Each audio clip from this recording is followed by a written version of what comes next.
Sebelum ceritanya berlanjut, pastikan kamu subscribe channel ini, nyalakan lonceng notifikasi, dan tekan like supaya kamu tidak ketinggalan kisah-kisah menegangkan lainnya. Tulis juga pendapatmu di kolom komentar.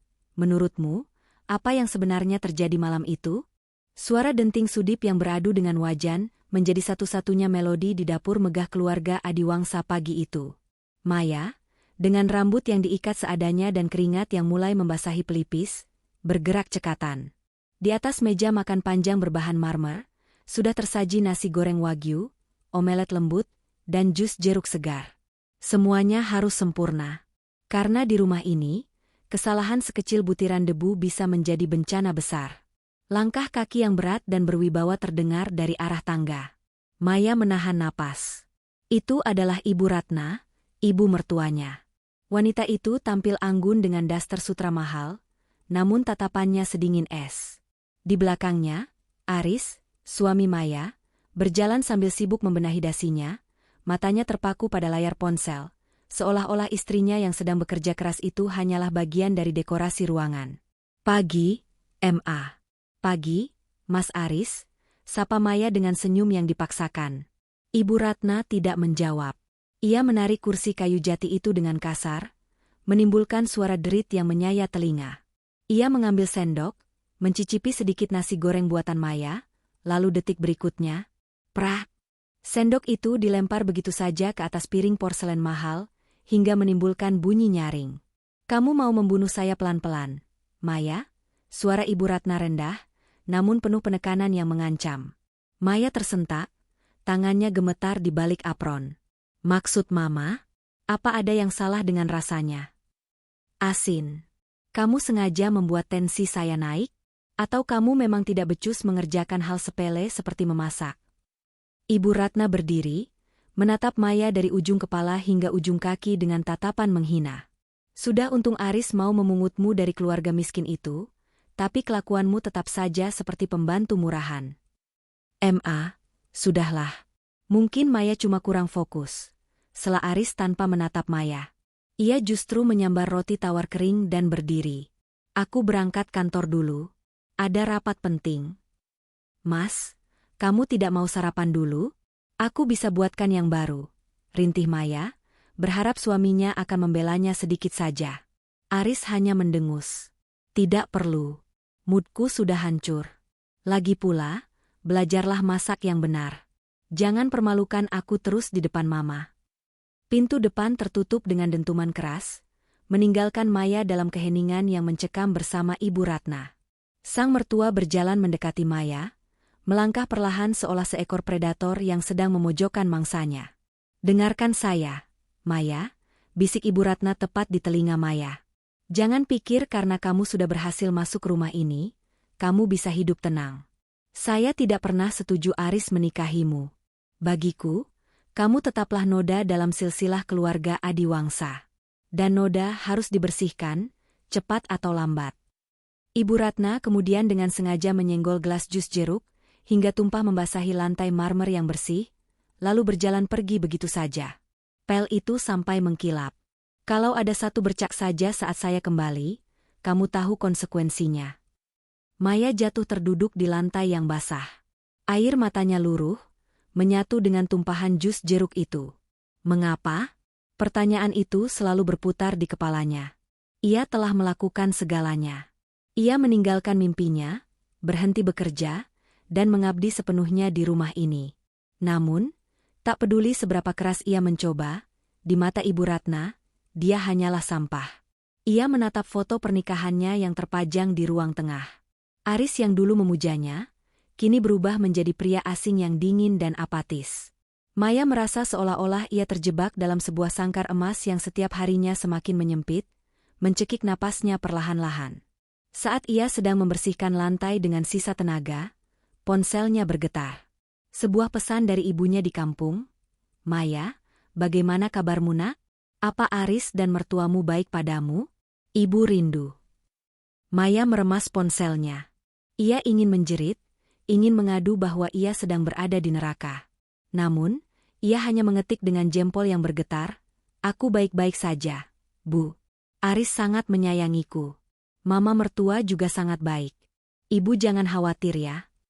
Satu kebohongan lagi demi menjaga harga diri suaminya. Satu kebohongan lagi yang justru menjadi tali yang mengikat lehernya sendiri semakin kencang. Maya tidak tahu bahwa hari ini hanyalah permulaan dari rangkaian badai yang jauh lebih besar. Di lantai atas, Ibu Ratna sedang menatapnya dari balik pagar balkon, tersenyum sinis sambil memegang sebuah rahasia. Sebuah foto lama yang sudah kusam, yang menunjukkan wajah seorang wanita yang sangat mirip dengan Maya. Wajah itu, gumam Ibu Ratna dengan penuh dendam. Wajah yang menghancurkan hidupku dulu.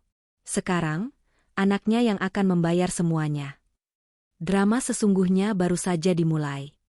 Sisa pagi itu dilewati Maya dengan punggung yang pegal dan hati yang hancur.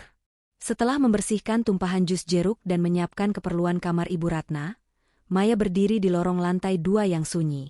Rumah megah keluarga Adiwangsa ini selalu terasa terlalu besar untuk dihuni hanya oleh 3 orang. Langit-langitnya yang tinggi justru menciptakan gema yang membuat bulu kuduk berdiri, seolah-olah dinding-dinding rumah ini punya telinga dan mata. Langkah Maya terhenti di ujung lorong, di depan sebuah pintu kayu jati berwarna gelap yang selalu terkunci. Sejak pertama kali menginjakan kaki di rumah ini sebagai menantu, Aris sudah memperingatinya, jangan pernah masuk ke ruangan itu. Itu gudang barang lama Mama, dan dia sangat sensitif jika ada yang menyentuhnya. Namun, rasa penasaran yang selama ini terkubur mulai bangkit. Kata-kata Ibu Ratna di meja makan tadi, tentang noda yang harus dibersihkan, terus terngiang. Maya merasa ada sesuatu yang lebih besar dari sekadar ketidaksukaan biasa. Ada kebencian yang mendarah daging, yang rasanya tidak mungkin hanya karena ia berasal dari keluarga sederhana.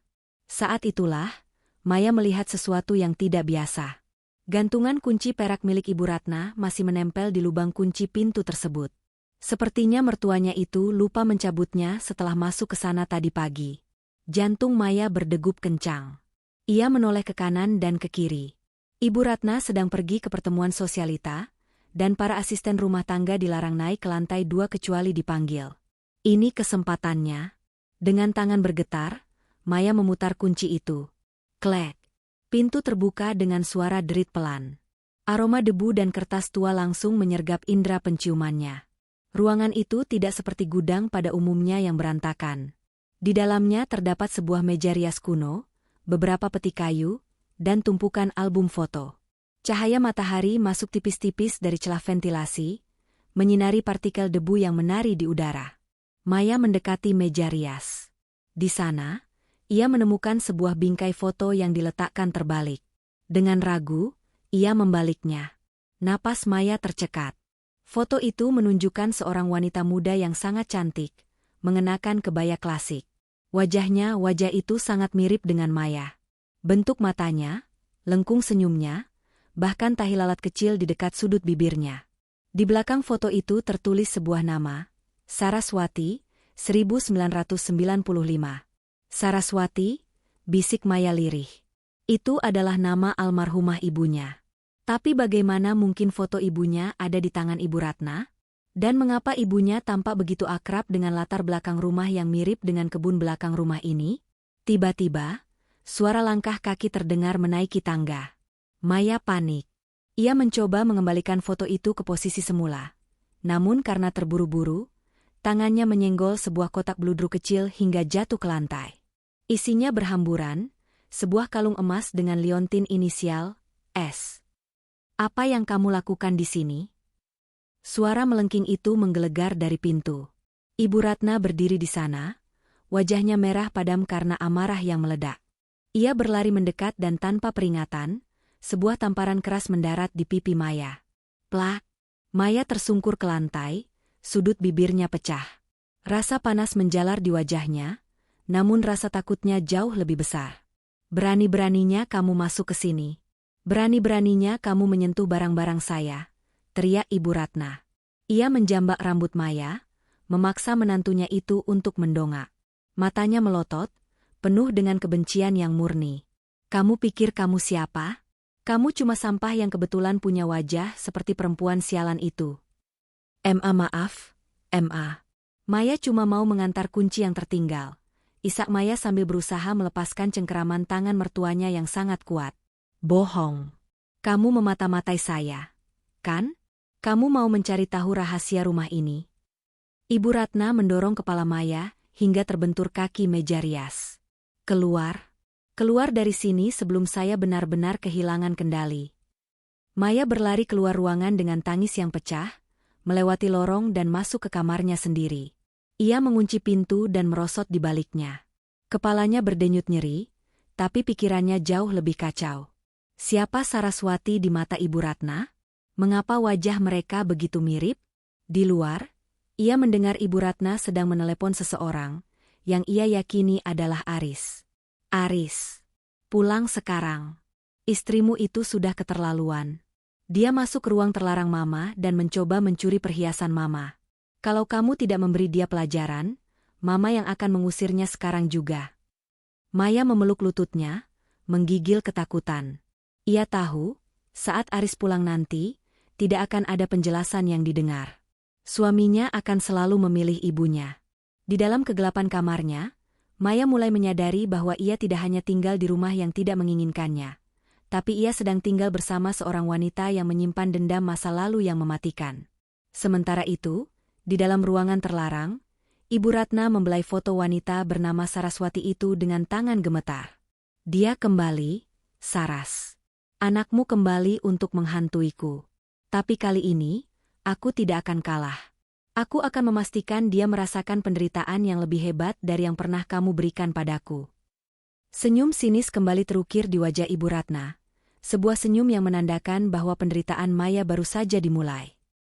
Suara deru mobil Aris di halaman rumah terdengar, seperti lonceng kematian bagi Maya.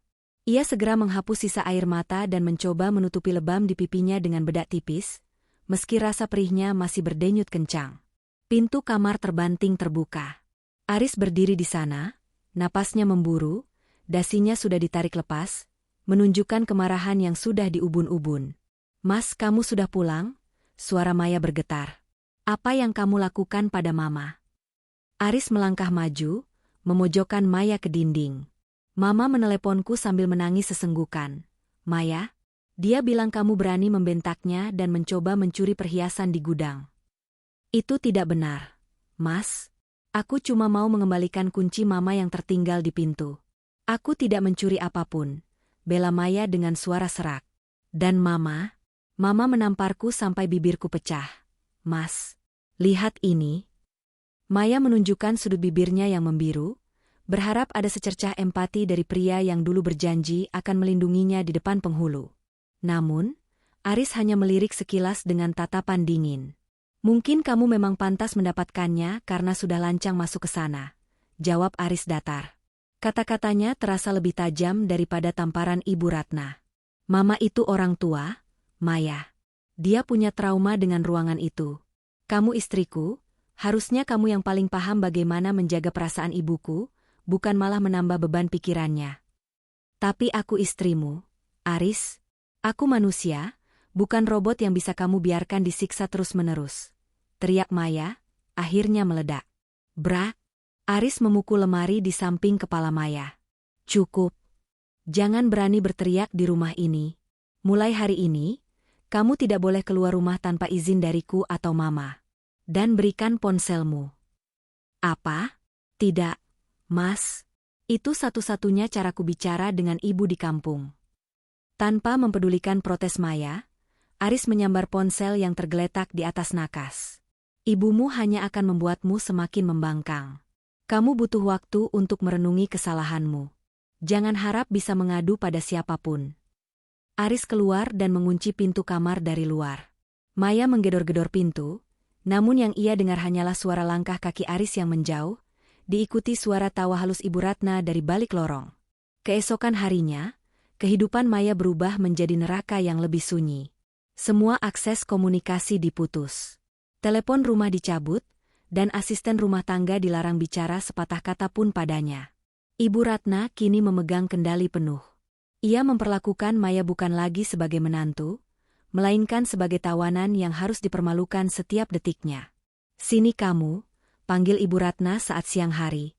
Ia duduk di kursi goyangnya sambil memegang gunting tanaman.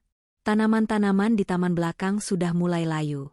Kamu urus itu sekarang. Tanpa sarung tangan. Saya mau kamu merasakan bagaimana rasanya bekerja keras dengan tanganmu sendiri, supaya kamu tidak punya waktu lagi untuk berpikiran macam-macam. Di bawah terik matahari yang menyengat, Maya berlutut di tanah, mencabut rumput liar dan memangkas dahan berduri dengan tangan telanjang. Tangannya mulai lecet dan berdarah karena tertusuk duri mawar, namun ia tidak berani berhenti. Dari balik jendela lantai 2 yang sejuk karena AC, Ibu Ratna mengawasi sambil meminum teh melati, tersenyum puas melihat putri dari musuhnya merangkak di tanah. Sore harinya, saat Maya sedang mencuci kakinya yang penuh tanah di keran luar, ia melihat Ibu Ratna mendekat. Wanita tua itu membawa sebuah kantong plastik hitam. "Kamu tahu apa ini?" tanya Ibu Ratna sambil melempar kantong itu ke hadapan Maya. Isinya adalah baju-baju bagus milik Maya, baju yang ia beli dari hasil kerjanya dulu sebelum menikah. Semuanya sudah digunting-gunting hingga menjadi potongan kain tak berbentuk. "Mama, kenapa Mama lakukan ini?" Maya menjerit histeris melihat barang-barangnya hancur. "Baju-baju ini terlalu bagus untuk wanita sepertimu. Mulai sekarang, kamu hanya boleh pakai baju yang saya sediakan." Ibu Ratna melemparkan beberapa setel daster kusam yang sudah tipis. "Dan satu lagi, jangan pernah berharap Aris akan menolongmu. Di matanya, kamu sekarang adalah wanita yang depresi dan tidak stabil secara mental. Aku sudah meyakinkannya bahwa semua luka di tubuhmu adalah hasil dari caramu menyakiti diri sendiri agar mendapat perhatiannya." Maya terpaku. Gaslighting yang dilakukan Ibu Ratna begitu rapi dan kejam. Ia tidak hanya menyiksa fisik Maya, tapi juga sedang menghancurkan kredibilitas Maya di depan suaminya sendiri. Malam itu, saat Aris pulang, Maya mencoba mendekat dan memegang tangan suaminya. "Mas, tolong dengarkan aku sekali saja."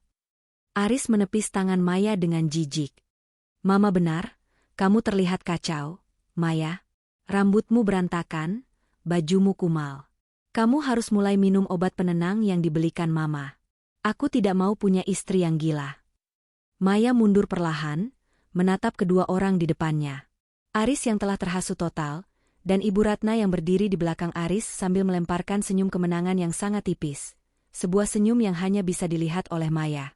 Di dalam kamar yang terkunci kembali malam itu, Maya menatap pantulan dirinya di cermin yang retak. Ia bukan lagi Maya yang ceria. Ia adalah bayangan yang mulai pudar. Namun, di tengah keputusasaannya, ia teringat liontin inisial S, yang sempat ia sembunyikan di balik lipatan kaos kakinya sebelum Ibu Ratna menggeledahnya kemarin. "Ibu," bisik Maya sambil menggenggam liontin itu erat-erat hingga ujungnya menusuk telapak tangannya. Apa yang sebenarnya terjadi antara ibu dan wanita iblis itu? Maya tahu, jika ia ingin selamat, ia tidak bisa hanya diam. Namun, ia tidak menyadari bahwa di bab selanjutnya, tekanan ini akan mencapai titik didih yang hampir merenggut nyawanya. Atmosfer di dalam rumah keluarga Adiwangsa semakin pekat, seolah oksigen telah digantikan oleh rasa benci yang menyesakkan paru-paru. Sudah 1 minggu Maya dikurung dalam isolasi psikologis. Ia tidak lagi diizinkan duduk di meja makan yang sama dengan Ibu Ratna dan Aris. Ia hanya boleh makan sisa-sisa di dapur setelah mereka selesai. Itu pun jika Ibu Ratna tidak sengaja menumpahkan air sabun ke dalam piringnya. Malam itu, hujan turun dengan sangat deras, suara petir menggelegar bersahut-sahutan, menciptakan suasana mencekam yang seolah menjadi pertanda buruk. Aris sedang keluar kota untuk urusan bisnis mendadak, meninggalkan Maya sendirian di bawah pengawasan penuh Ibu Ratna. "Maya, sini kamu!" Teriakan itu menggema dari ruang makan, mengalahkan suara hujan. Maya, yang tubuhnya terlihat semakin kurus dengan balutan daster kusam, segera berlari menuju sumber suara. Di sana, Ibu Ratna berdiri di samping meja makan yang berantakan. Wajahnya merah padam, memegang sebuah piring porselen yang pecah. "Apa ini?" bentak Ibu Ratna sambil menunjuk serpihan piring di lantai. "Ini piring kesayangan saya, koleksi terbatas dari Paris. Kamu sengaja menyenggolnya saat membersihkan meja tadi, kan?" Maya menggeleng cepat, air mata mulai menggenang. "Tidak, Ma. Tadi saat Maya membersihkan meja, piring itu masih ada di rak. Maya tidak menyentuhnya sama sekali." "Oh, jadi sekarang kamu mau bilang kalau piring ini pecah sendiri? Atau kamu mau menuduh saya yang memecahkannya?" Ibu Ratna melangkah maju, Setiap langkahnya terasa seperti dentuman godam di jantung Maya. Kamu memang persis seperti ibumu, Saraswati. Selalu pandai berakting menjadi korban, padahal hatimu busuk. Mendengar nama ibunya disebut dengan penuh penghinaan, sesuatu di dalam diri Maya bergejolak. Rasa takutnya sejenak kalah oleh harga diri. Apa hubungan semua ini dengan almarhumah ibuku? Ma? Kenapa Mama selalu membawa-bawa namanya? Kalau Mama benci aku, bencilah aku, tapi jangan bawa-bawa orang yang sudah meninggal. Plah!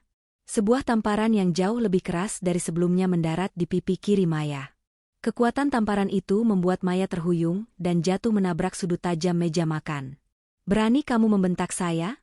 Suara Ibu Ratna naik 1 oktav, melengking seperti setan. Kamu tanya apa hubungannya? Ibumu itu pencuri. Dia mencuri kebahagiaan saya, dia mencuri perhatian laki-laki yang saya cintai, dan sekarang dia mengirim anaknya untuk mencuri anak saya, Aris. Ibu Ratna seolah kehilangan kewarasannya. Ia menyambar gelas kristal berisi air dan menyiramkannya ke wajah Maya yang sedang meringis kesakitan. Kamu tidak berhak ada di sini. Kamu harusnya lenyap seperti ibumu. Maya berusaha berdiri, mencoba lari menuju pintu belakang, namun Ibu Ratna lebih cepat. Ia menjambak rambut Maya dengan tenaga yang luar biasa kuat untuk wanita seusianya. Maya terseret kembali ke lantai dapur yang licin. Tolong, Ma, sakit. Rintih Maya. Sakit? Ini belum seberapa. Ibu Ratna melihat sebuah botol saus kaca yang berat di atas meja. Dalam kemarahan yang membabi buta, ia menyambar botol itu. Pada saat itu, Maya melihat kilat kebencian yang murni di mata mertuanya, bukan lagi kebencian biasa, melainkan keinginan untuk memusnahkan.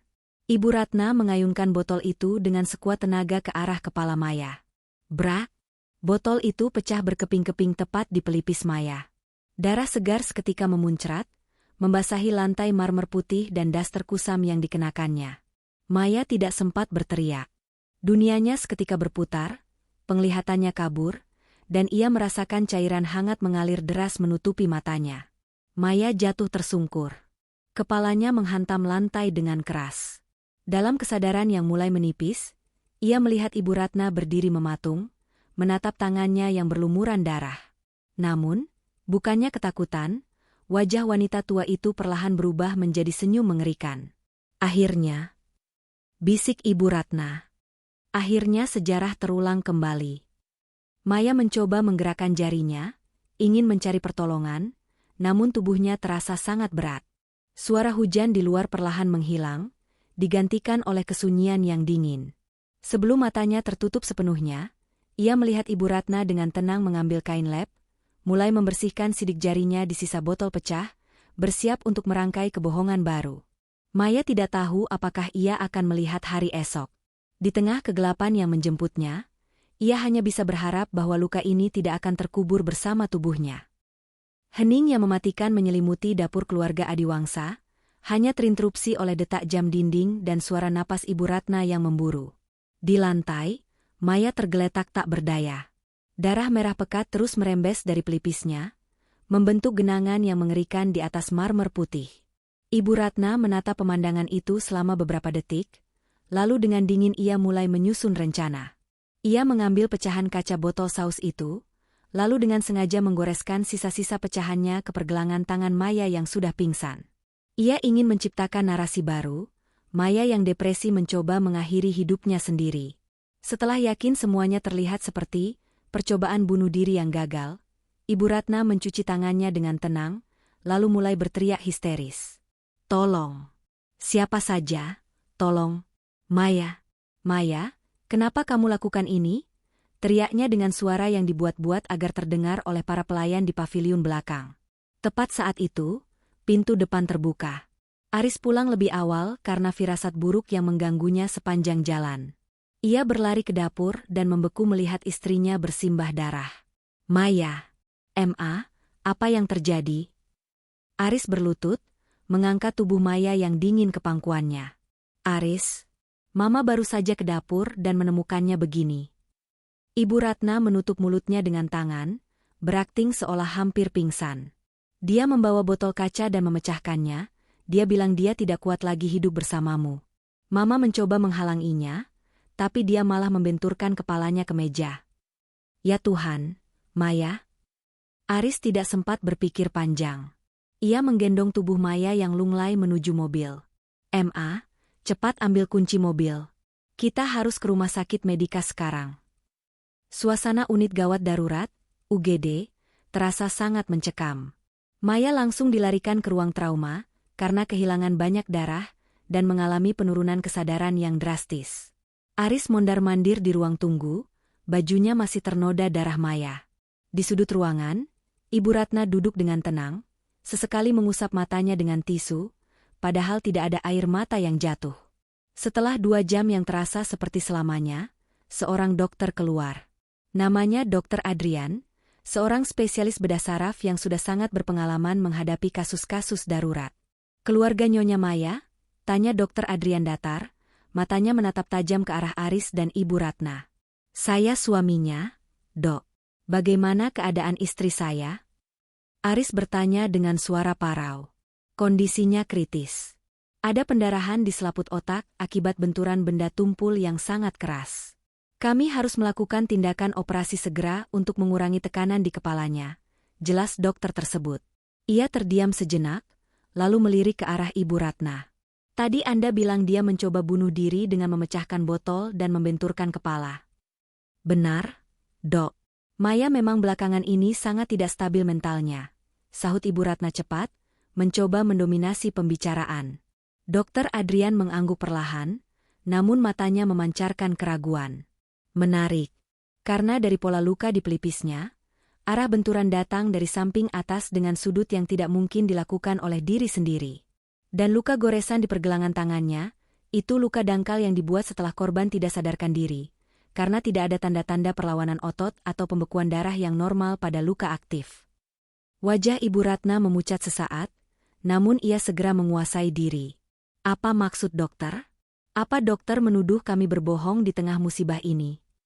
Saya hanya menyampaikan fakta medis, Nyonya, balas Dokter Adrian dengan suara rendah namun tegas. Tugas saya adalah menyelamatkan nyawa, tapi prosedur rumah sakit juga mewajibkan saya melaporkan jika ada indikasi luka yang tidak wajar pada pasien KDRT atau upaya kriminal. Aris, lihat dokter ini, dia menghina keluarga kita, seru Ibu Ratna, mencoba memancing kemarahan Aris. Namun, Aris hanya diam. Untuk pertama kalinya, sebuah keraguan muncul di benaknya. Ia teringat bagaimana Maya memohon bantuannya beberapa hari lalu, teringat luka lebam di bibir Maya yang ia abaikan. Ia melihat tangan ibunya yang bersih mengkilap, kontras dengan ceritanya yang mengaku mencoba menghalangi Maya. Dokter, lakukan saja yang terbaik untuk menyelamatkannya, bisik Aris. Dokter Adrian kembali ke dalam ruang operasi. Namun, sebelum pintu tertutup, ia memberi kode kepada seorang perawat di meja administrasi. Perawat itu mengangguk, lalu meraih telepon dan menekan nomor darurat kepolisian. Di ruang tunggu yang dingin itu, sebuah perang dingin baru saja dimulai. Ibu Ratna menyadari bahwa ia tidak lagi berhadapan dengan menantu yang lemah, melainkan dengan hukum yang mulai mengendus aromanya.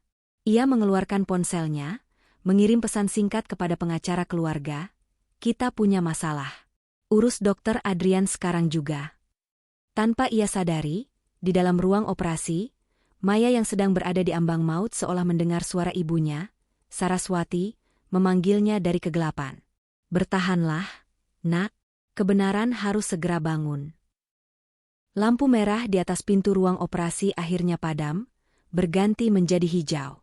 Namun, bagi Aris, warna itu tidak lantas memberikan ketenangan. Ketika Maya didorong keluar dengan berbagai selang yang menempel di tubuhnya dan perban tebal yang membungkus kepalanya, Aris merasa dunianya runtuh. Wajah istrinya begitu pucat, hampir menyatu dengan warna sprei rumah sakit. Operasinya berhasil, tapi Nyonya Maya masih dalam keadaan koma. Kita harus menunggu 24 hingga 48 jam ke depan untuk melihat respon otaknya, ujar Dokter Adrian. Matanya tetap dingin, tidak memberikan celah bagi Ibu Ratna untuk bersandiwara lebih jauh. Belum sempat Ibu Ratna mengeluarkan akting sedihnya, 2 orang pria berpakaian preman namun dengan postur tegap melangkah mendekat. Di dada mereka tersemat lencana kepolisian. "Selamat malam," Saya Inspektur Bagas dari Unit PPA. Kami menerima laporan dari pihak rumah sakit terkait dugaan kekerasan dalam rumah tangga terhadap Nyonya Maya Adiwangsa, ujar salah satu polisi tersebut dengan suara bariton yang tegas. Wajah Ibu Ratna yang tadinya tenang seketika menegang. KDRT? Ini salah paham, Pak Polisi. Menantu saya depresi dan mencoba bunuh diri. Kami baru saja mengalami musibah, tolong jangan ditambah dengan tuduhan yang tidak-tidak. Kami tidak menuduh, Nyonya. Kami hanya melakukan prosedur penyelidikan berdasarkan rekam medis dokter, balas Inspektur Bagas. Ia beralih menatap Aris. Saudara Aris, Anda adalah suaminya. Di mana Anda saat kejadian berlangsung? Saya baru pulang dari luar kota. Saya menemukan istri saya sudah bersimbah darah di dapur bersama Mama. Jawab Aris jujur, namun suaranya bergetar. Baik. Kami sudah mengirim tim identifikasi ke rumah Anda untuk melakukan olah TKP awal. Dan sementara itu, kami meminta tidak ada yang meninggalkan rumah sakit tanpa seizin kami, tegas Inspektur Bagas. Ibu Ratna mencengkeram tas tangannya erat-erat. Oleh TKP? Di rumah saya? Tanpa izin saya? Ini masalah nyawa, Nyonya. Izin bisa menyusul, tapi bukti bisa hilang jika ditunda, ucap Inspektur Bagas dingin sebelum berjalan menjauh untuk berkomunikasi melalui handy-talkie. Ibu Ratna segera menarik Aris ke sudut koridor yang sepi. Aris, kamu dengar itu? Mereka mau menggeledah rumah kita. Kamu harus telepon pengacara keluarga sekarang. Jangan biarkan polisi-polisi itu mengacak-acak privasi kita. Aris menepis tangan ibunya perlahan. Pikirannya sedang melayang pada kata-kata Dr. Adrian tentang luka yang tidak wajar. Ma, kalau memang Maya mencoba bunuh diri, kenapa Mama takut polisi menggeledah rumah? Bukan takut, Aris. Ini masalah harga diri keluarga Adiwangsa. Kamu mau besok berita ini ada di koran? Menantu konglomerat coba bunuh diri? Itu akan menghancurkan saham perusahaanmu. Ibu Ratna menggunakan senjata terakhirnya, ambisi dan harta. Aris terdiam. Namun, sesuatu dalam hatinya telah patah. Ia memutuskan untuk pulang sebentar demi mengambil pakaian ganti untuk Maya. Atau mungkin, untuk melihat sendiri apa yang terjadi di dapur itu. Sesampainya di rumah, garis polisi kuning sudah melintang di depan pintu dapur. Beberapa petugas sedang memotret bercak darah di lantai dan meja makan. Aris berdiri di ambang pintu, memperhatikan detektif yang sedang menggunakan cairan luminol untuk mendeteksi bekas darah yang mungkin sudah dibersihkan. Pak Aris, sapa seorang petugas forensik. Ada yang aneh di sini. Jika istri Anda memecahkan botol ini untuk menyakiti dirinya sendiri, harusnya serpihan kaca tersebar secara merata. Tapi lihat ini, serpihannya terkumpul di satu titik. Seolah-olah dipukul dengan sengaja dari atas ke bawah. Dan kami menemukan bekas seretan di lantai yang sempat dipel, tapi masih menyisakan residu darah. Aris merasa mual. Ia berjalan menuju kamarnya untuk mengambil baju Maya. Saat membuka lemari, ia tertegun melihat tumpukan baju Maya yang sudah terpotong-potong. Baju yang kemarin dilihatnya masih utuh. Di bawah tumpukan baju itu, ia menemukan sebuah liontin emas berinisial S, yang terjatuh dari lipatan kaos kaki. Aris memegang liontin itu. Ia tahu ini milik Maya, tapi kenapa ada di sini? Dan kenapa semua baju Maya hancur? Potongan-potongan puzzle di kepalanya mulai menyatu menjadi gambaran yang mengerikan. Ibunya tidak hanya membenci Maya, ibunya sedang menghancurkan Maya secara sistematis. Tiba-tiba, ponselnya berdering. Itu dari rumah sakit. Halo, Pak Aris? Ini Dr. Adrian. Pasien menunjukkan tanda-tanda sadar secara singkat, tapi ada sesuatu yang mendesak. Polisi menemukan sebuah rekaman tersembunyi dari kamera pengawas di rumah Anda yang tersambung ke layanan cloud di ponsel pasien. Tampaknya Nyonya Maya sempat mengaktifkan perekam suara sebelum kejadian. Darah Aris terasa membeku. Ia tidak tahu bahwa Maya, dalam ketakutannya yang luar biasa, telah mempersiapkan senjata terakhirnya. Satu hal lagi, Pak Aris, suara Dr. Adrian merendah. Inspektur Bagas baru saja menemukan fakta baru dari arsip kepolisian tahun 1995. Ini berkaitan dengan ibu Anda dan seorang wanita bernama Saraswati. Saya rasa Anda harus segera kembali ke rumah sakit. Aris mematikan ponselnya. Ia menatap ke arah kamar ibunya yang gelap. Di sana, di balik pintu-pintu mewah rumah ini, tersimpan sebuah kebusukan yang jauh lebih dalam dari yang pernah ia bayangkan. Kini, ia harus memilih, melindungi darah dagingnya yang bersalah, atau membela wanita yang nyawanya ia sia-siakan selama ini. Rumah sakit Medika tidak lagi terasa seperti tempat penyembuhan, melainkan sebuah ruang sidang yang dingin. Di ruang tunggu VIP, Inspektur Bagas duduk berhadapan dengan Aris yang tampak hancur. Di sisi lain, Ibu Ratna duduk dengan dagu terangkat, meski tangannya yang tersembunyi di bawah tas Hermes miliknya bergetar hebat. Pengacara keluarga, Pak Baskara, berdiri di sampingnya dengan wajah tegang. Pak Aris, Nyonya Ratna, buka Inspektur Bagas sambil meletakkan sebuah kantong plastik bukti berisi ponsel milik Maya yang baru saja diambil dari rumah. Kami berhasil memulihkan data dari akun cloud Nyonya Maya. Tampaknya, korban telah mengaktifkan fitur perekam suara otomatis di ponselnya setiap kali ada suara dengan desibel tinggi di sekitarnya. Ibu Ratna membuang muka. Itu pasti rekayasa. Menantu saya itu licik. Dia pasti sengaja menjebak saya. Rekayasa tidak bisa memalsukan emosi, Nyonya, balas Inspektur Bagas datar. Ia menekan tombol play pada laptop di depannya. Suara teriakan melengking Ibu Ratna memenuhi ruangan. Kamu memang persis seperti ibumu, Saraswati. Selalu pandai berakting menjadi korban. Ibumu itu pencuri. Dia mencuri kebahagiaan saya. Kemudian terdengar suara benturan keras, diikuti rintihan pilu Maya, dan bunyi pecahnya botol kaca. Bagian paling mengerikan adalah suara bisikan Ibu Ratna setelahnya. Akhirnya sejarah terulang kembali. Aris menutup wajahnya dengan kedua tangan. Isak tangis tertahan keluar dari sela jarinya. "Ma, kenapa Mama setega itu? Itu bukan kecelakaan. Mama sengaja memukulnya." "Aris, jangan percaya rekaman sepotong-sepotong itu," teriak Ibu Ratna. Namun suaranya kini terdengar cempreng dan panik. "Mama melakukannya untuk melindungi kamu. Perempuan itu pembawa sial." "Cukup, Nyonya Ratna," potong Inspektur Bagas. "Selain rekaman ini, tim kami di rumah menemukan sesuatu yang lebih menarik di ruang bawah tanah yang terkunci. Sebuah kotak besi berisi surat-surat lama dan laporan medis dari tahun 1995. Inspektur Bagas mengeluarkan sebuah dokumen kusam. Tahun 1995, seorang wanita bernama Saraswati dilaporkan mengalami kecelakaan jatuh dari tangga di rumah ini. Dia adalah asisten rumah tangga di sini saat itu. Laporan medis menunjukkan dia mengalami cacat permanen pada kakinya dan diusir tanpa pesangon.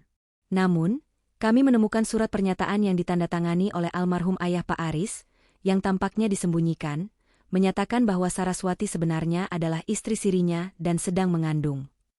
Dunia Aris seolah berhenti berputar. Istri siri? Jadi Maya? Maya bukan orang asing, Aris, lanjut Inspektur Bagas. Berdasarkan akta kelahiran yang kami temukan di antara barang-barang Saraswati, Maya adalah anak dari ayahmu. Dia adalah adik tirimu dari ibu yang berbeda.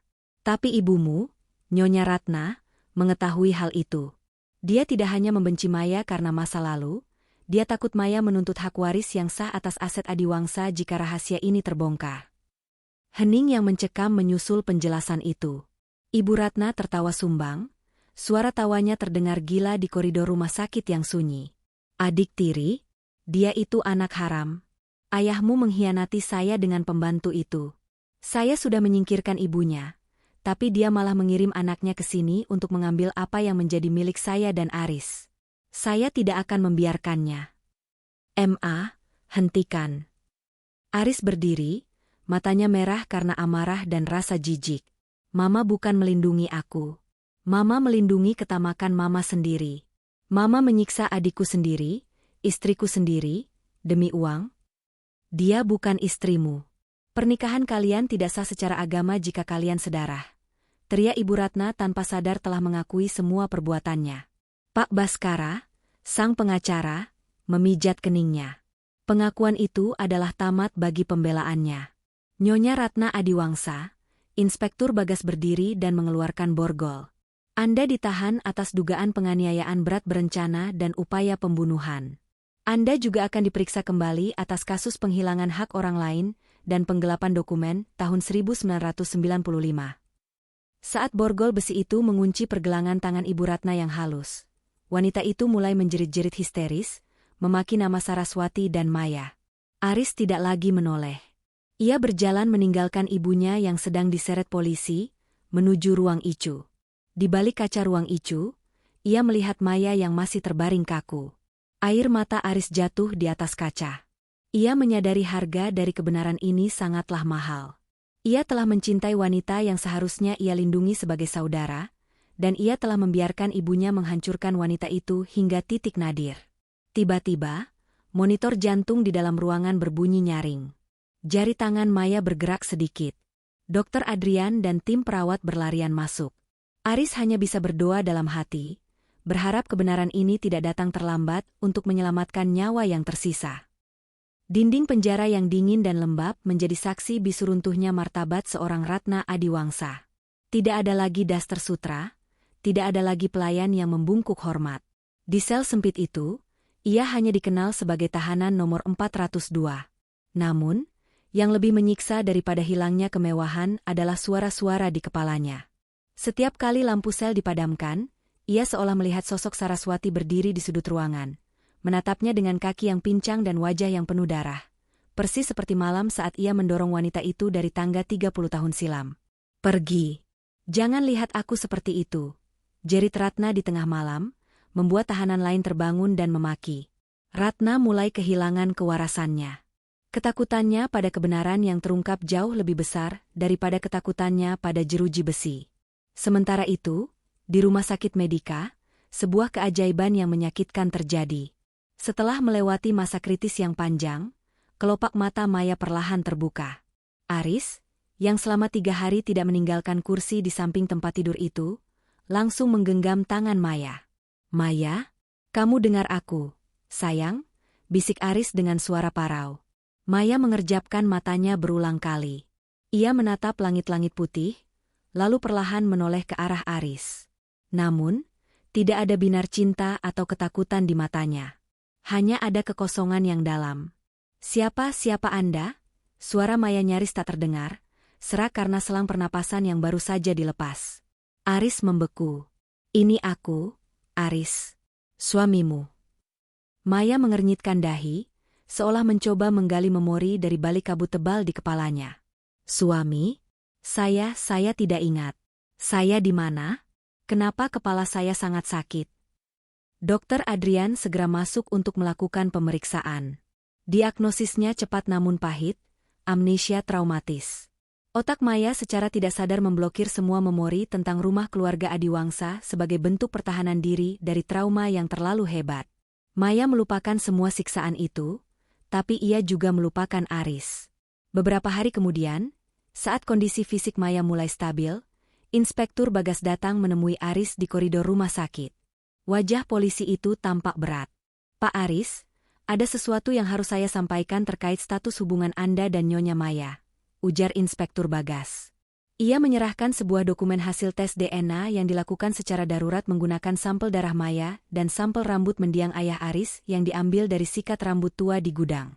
Hasilnya positif 99,9%. Maya adalah putri kandung Pak Adiwangsa. "Secara biologis, dia adalah adik tiri Anda," lanjut Inspektur Bagas. Aris menyandarkan punggungnya ke dinding, merasa lututnya lemas. "Lalu, bagaimana dengan pernikahan kami?" Secara hukum negara dan agama, pernikahan sedarah adalah batal demi hukum sejak awal terdeteksi. Pernikahan Anda dianggap tidak pernah ada. Dokumen pernikahan kalian akan dianulir oleh pengadilan agama, jelas Inspektur Bagas. Aris tertawa miris, air mata mengalir di pipinya. "Jadi, selama ini aku menikahi adikku sendiri? Dan aku membiarkan ibuku menyiksa adiknya sendiri? Tuhan, dosa apa yang sudah aku perbuat?" "Jangan menyalahkan diri Anda sepenuhnya, Pak Aris. Anda juga korban dari kebohongan ibu Anda. Tapi sekarang, Anda punya tanggung jawab untuk memulihkan hak-hak Maya. Sebagai anak sah dari Pak Adiwangsa, Maya adalah pewaris tunggal dari setengah aset perusahaan yang selama ini dikuasai ibu Anda." Aris masuk kembali ke kamar rawat Maya. Ia melihat Maya sedang duduk di tempat tidur, menatap keluar jendela dengan wajah yang tenang, ketenangan yang tidak pernah ia miliki saat ia masih menjadi istri di rumah itu. "Maya," panggil Aris lembut.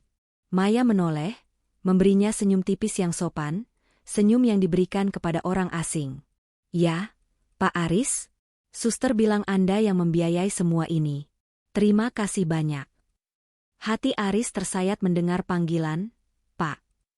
Ia ingin memeluknya, ingin mencium keningnya dan meminta maaf ribuan kali. Namun ia tahu ia tidak lagi memiliki hak itu. Ia kini adalah orang asing yang membawa darah yang sama. "Maya, ada sesuatu yang harus aku ceritakan. Tentang siapa kamu sebenarnya, tentang ibumu, dan tentang mengapa kita tidak bisa lagi bersama seperti dulu." Aris duduk di kursi, menggenggam liontin es yang ia temukan. Ia mulai bercerita perlahan, menghindari bagian-bagian yang terlalu kasar agar tidak memicu traumanya kembali. Ia bercerita tentang Saraswati, tentang seorang ayah yang menyembunyikan kebenaran, dan tentang sebuah keluarga yang hancur karena dendam. Maya mendengarkan dengan seksama. Saat Aris menyebut nama Saraswati, setetes air mata jatuh di pipi Maya, meski ia belum ingat sepenuhnya. Namun, saat Aris menjelaskan bahwa mereka adalah saudara, Maya terdiam lama. "Jadi, selama ini aku hidup dalam kebohongan?" tanya Maya lirih. "Ya," jawab Aris. "Dan aku di sini untuk memastikan bahwa mulai sekarang, tidak akan ada lagi kebohongan. Aku akan melepaskanmu, Maya. Bukan karena aku tidak mencintaimu, tapi karena kebenaran menuntut kita untuk menjauh." Malam itu, Aris meninggalkan kamar Maya dengan langkah berat. Di luar, pengacara sudah menunggunya untuk mengurus pemindahan aset. Aris memutuskan untuk memberikan seluruh bagian warisannya kepada Maya sebagai bentuk penebusan dosa, meski ia tahu uang sebanyak apapun tidak akan bisa menyembuhkan luka di kepala dan hati Maya. Sementara itu, di selnya, Ibu Ratna berteriak histeris saat sipir memberitahunya bahwa seluruh hartanya telah disita untuk diberikan kepada Maya. "Itu milikku. Itu milikku," raungnya, sebelum akhirnya jatuh pingsan dengan mulut berbusa. Kegilaan telah resmi menjemput sang antagonis. 6 bulan telah berlalu sejak badai yang menghancurkan keluarga Adiwangsa mereda. Rumah besar yang dulunya terasa seperti penjara itu kini telah dijual, dan sebagian besar hasilnya disumbangkan ke Yayasan Perlindungan Perempuan dan Anak, sebuah keputusan yang diambil oleh Maya sebagai pemegang ahli warisah. Baginya, tembok-tembok itu terlalu banyak menyimpan suara tangisan yang tak terdengar. Pagi itu, langit di atas pemakaman umum tampak cerah kebiruan. Maya berdiri di depan sebuah nisan yang masih tampak bersih. Di sana tertulis nama, Saraswati binti Yusuf. Maya mengenakan gaun putih sederhana, rambutnya yang dulu kusam kini terlihat lebih sehat dan bersinar. Meski ada bekas luka tipis di pelipisnya yang tertutup oleh poni, matanya kini memancarkan kedamaian yang belum pernah terlihat sebelumnya. Memori Maya memang belum pulih sepenuhnya. Namun ia memilih untuk tidak lagi mengejar kepingan ingatan yang menyakitkan. Dokter Adrian benar, terkadang amnesia adalah cara alam semesta memberikan kesempatan kedua. "Ibu," bisik Maya sambil meletakkan seikat bunga melati kesukaan almarhumah ibunya. "Semua sudah selesai. Kebenaran sudah berdiri tegak. Ibu tidak perlu lagi bersembunyi dalam bayang-bayang." Langkah kaki terdengar mendekat dari belakang.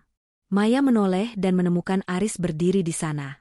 Pria itu tampak jauh lebih kurus, dengan kemeja hitam yang rapi namun wajah yang membawa beban penyesalan mendalam. Aris baru saja menyelesaikan semua urusan hukum terkait pembatalan pernikahan mereka dan pengalihan sisa aset perusahaan. "Aku dengar kamu akan berangkat ke Belanda besok untuk melanjutkan studi senimu?" tanya Aris dengan suara rendah, menjaga jarak yang sopan, jarak seorang kakak kepada adiknya. Maya tersenyum tipis. "Iya, Mas. Aku ingin memulai segala sesuatu dari nol. Tanpa nama Adiwangsa, tanpa bayang-bayang masa lalu. Aku hanya ingin menjadi Maya, seorang pelukis." Aris menunduk, menatap nisan Saraswati. "Aku sudah menjenguk Mama kemarin di rumah sakit jiwa kepolisian. Dia tidak mengenali siapapun lagi. Dia terus memanggil nama ayah dan meminta maaf pada sebuah bayangan yang dia sebut Saraswati. Mungkin, itu adalah penjara yang jauh lebih kejam daripada sel manapun." Maya menarik napas panjang. Tidak ada rasa dendam di wajahnya. Biarlah Tuhan yang menjadi hakim terakhirnya, Mas. Aku sudah memaafkannya. Bukan karena dia pantas, tapi karena hatiku berhak untuk tenang. Aris merasa dadanya sesak. Keanggunan jiwa Maya justru membuatnya merasa semakin kecil. Maya, aku akan pergi ke London sore ini. Aku akan menetap di sana untuk mengurus cabang perusahaan kecil yang tersisa, dan tidak akan kembali untuk waktu yang lama. Aku ingin memberikanmu ruang untuk benar-benar bebas dariku. Aris merogoh sakunya dan mengeluarkan sebuah kotak kecil. Di dalamnya terdapat liontin emas, es, yang telah dibersihkan hingga berkilau. Ini milikmu. Ibumu menyimpannya untukmu. Maafkan aku karena baru bisa mengembalikannya sekarang. Saat jemari mereka bersentuhan ketika menyerahkan kotak itu, ada getaran kesedihan yang lewat, namun keduanya segera menarik diri. Mereka tahu, cinta yang pernah tumbuh di antara mereka adalah bunga yang mekar di tanah yang salah. Cinta itu kini telah bertransformasi menjadi bentuk perlindungan yang berbeda, saling melepaskan demi kebaikan masing-masing. Terima kasih, Mas Aris. Jaga dirimu baik-baik di sana, ucap Maya tulus. Aris mengangguk, matanya berkaca-kaca. Jika suatu saat kamu butuh sesuatu, apapun itu, ingatlah bahwa kamu punya seorang kakak yang akan selalu berhutang nyawa padamu. Aris berbalik dan berjalan menjauh, meninggalkan area pemakaman tanpa menoleh lagi. Ia pergi dengan membawa beban penyesalan, namun juga rasa lega karena melihat Maya telah berhasil berdiri di atas kakinya sendiri. Maya kembali menatap nisan ibunya. Ia meraba pelipisnya, merasakan bekas luka yang permanen di sana. Itulah harga yang tak terbayangkan yang harus ia bayar. Kehilangan suami yang ia cintai, kehilangan ingatan masa mudanya, dan menyandang cacat fisik kecil sebagai pengingat akan kekejaman manusia. Namun, harga itu sebanding dengan kebebasan yang kini ia genggam. Ia berbalik arah, berjalan menuju gerbang pemakaman dengan langkah yang mantap. Di luar sana, sebuah mobil jemputan sudah menunggu untuk membawanya ke bandara. Matahari mulai meninggi, menghangatkan punggungnya. Untuk pertama kalinya dalam hidupnya, Maya tidak merasa takut akan apa yang ada di depannya. Dendam telah tuntas, rahasia telah terungkap, dan rantai penderitaan itu akhirnya terputus di tangannya. Maya melangkah pergi, meninggalkan masa lalu yang hitam menuju cakrawala yang baru dan penuh warna. Tama. Model 1. Teaser rahasia berdarah, gaya misteri. Bagaimana rasanya jika orang yang paling kamu benci di dunia ini ternyata adalah orang yang memiliki darah yang sama denganmu? Maya mengira dia hanyalah menantu yang malang, disiksa dan dihina oleh mertuanya tanpa alasan yang jelas. Namun, sebuah botol kaca yang pecah di kepalanya malam itu mengungkap rahasia yang terkubur selama 30 tahun. Rahasia yang membuktikan bahwa pernikahan mereka bukan sekadar cinta, melainkan dosa besar yang tak sengaja. Tonton sampai akhir karena harga kebenaran ini jauh lebih mahal dari nyawa. Sebelum lanjut, absen dulu yuk, tulis nama dan asal kota kalian di kolom komentar, dan jangan lupa tekan like serta subscribe. Model 2, fokus pada penderitaan, gaya melodrama. Setiap pagi Maya memasak dengan air mata, dan setiap malam dia tidur dalam ketakutan. Di rumah megah keluarga Adiwangsa, dia bukan menantu, melainkan tawanan. Tapi tahukah kalian? Kebencian Ibu Ratna bukan karena Maya miskin, tapi karena wajah Maya adalah cermin dari masa lalu yang ingin ia musnahkan. Saat Maya bersimbah darah di lantai dapur, maut hampir menjemputnya, namun justru di saat itulah pintu rahasia terbuka. Apa yang akan kalian lakukan jika berada di posisi Maya? Tulis, hadir, dan asal kota kalian di bawah, dan pastikan subscribe agar tidak ketinggalan kelanjutannya. Model 3. Fokus pada karma, gaya tegas sinis. Jangan pernah meremehkan dua orang yang terzalimi. Ibu Ratna mengira dia bisa menyingkirkan Maya seperti dia menyingkirkan ibunya dulu. Dia merancang skenario bunuh diri, menghancurkan bukti, dan memanipulasi anaknya sendiri. Namun, dia lupa bahwa jejak darah tidak bisa berbohong di depan sains. Simak bagaimana seorang dokter cerdik dan rekaman suara rahasia menyeret sang ratu rumah tangga ke balik jeruji besi hingga kehilangan kewarasannya. Sebelum kita mulai, like dulu video ini, komen hadir dan asal kota kalian agar kita bisa saling sapa di komentar. Model 4. Fokus pada fakta mengejutkan, gaya plot twist. Pernahkah kalian membayangkan, suami yang sangat kalian cintai ternyata adalah kakak tiri kalian sendiri? Itulah kenyataan pahit yang harus ditelan Maya saat tersadar dari komanya. Siksaan fisik yang dia terima dari mertuanya ternyata adalah upaya untuk menutupi hak waris dan hubungan sedarah yang terlarang. Ini bukan sekadar drama KDRT biasa, ini adalah pemalasan dendam dari masa lalu yang kembali menuntut keadilan. Ayo dukung channel ini dengan subscribe dan like, jangan lupa absen nama serta asal kota kalian sekarang juga. Model 5. Fokus pada harga yang tak terbayangkan, gaya emosional. Kebebasan itu nyata, tapi harganya sangat mahal.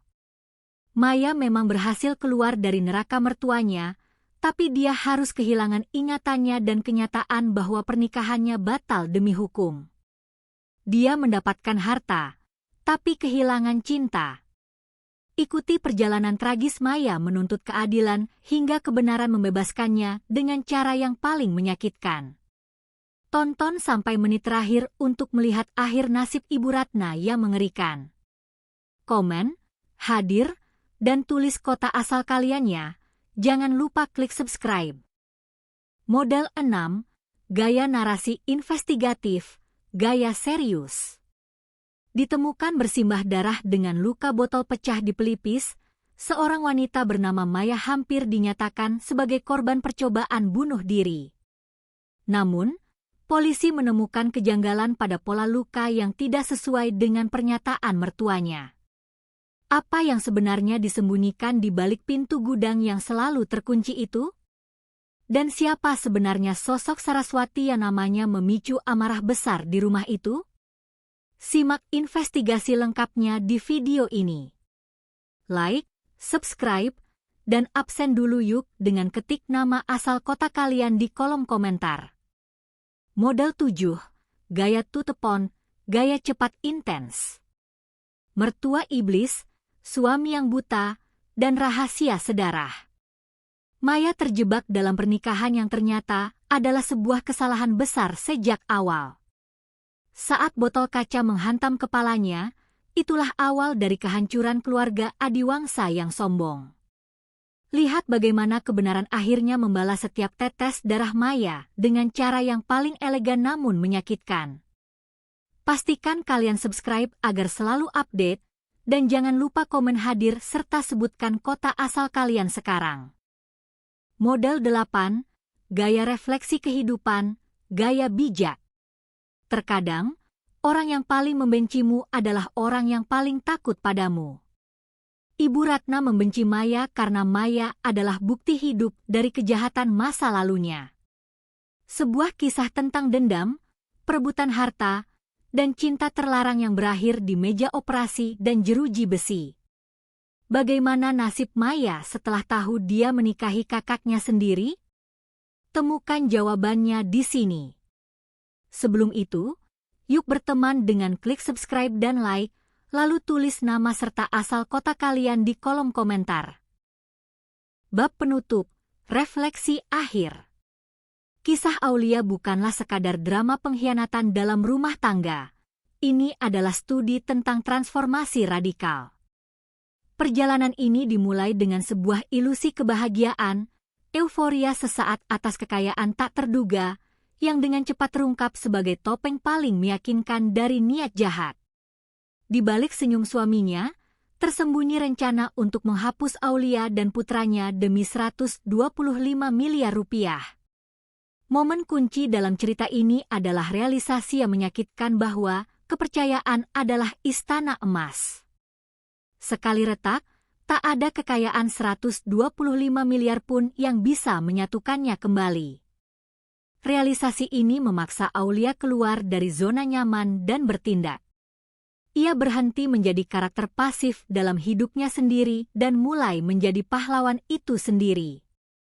Kebangkitan Aulia adalah sebuah pelajaran penting tentang kekuatan insting. Ketika segala sesuatu terasa salah, ia memilih untuk mendengarkan bisikan hati, bisikan yang kemudian ia definisikan sebagai alarm pertama yang Tuhan berikan. Intuisi sederhana itu, bahwa sesuatu yang terlalu indah itu palsu, adalah satu-satunya hal yang menyelamatkan nyawa dia dan Dava dari rencana yang jauh lebih gelap daripada sekadar perceraian. Kekayaan yang ia terima terbukti menjadi pedang bermata dua.